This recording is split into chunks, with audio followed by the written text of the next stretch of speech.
नन मंग او تاسو پرسنلایز وایو. په پرسنلایز کې موږ څه کولای شو؟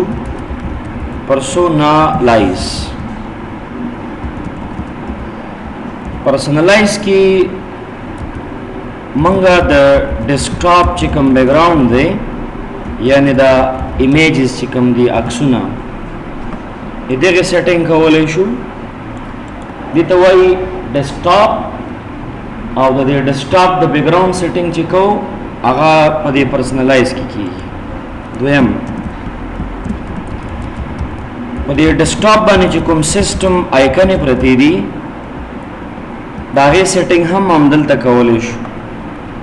لکه تاسو کو ګورئ نو موږ سره په دې ډیسکټاپ باندې دلته یو څو آیکن پرتی دي د سپیسی نیټورک ریسیکل بین کنټرول پینل دا آیکن ته موږ سیستم آیکن وایو.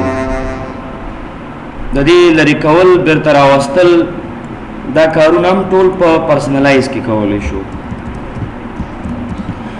دریم موږ دلته د ټاسک بار د لاک سکرین سیټینګ کولای شو. د نمونه ځکه زه درته ښایم چې دغه ساحې تاسې وپېژنئ.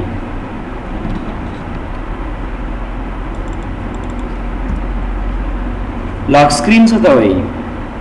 کله چې تاسو د سٹارټ بټن ته راشئ او دلته د اکاونټ پکچر مینیو باندې کلیک کړئ او بیا د هغې نه وروسته دغې لاک آپشن باندې کلیک کړئ دې ته لاک سکرین وایي. د دې سیټینګ کول دا هم موږ په همدې ځای کې کولی شو.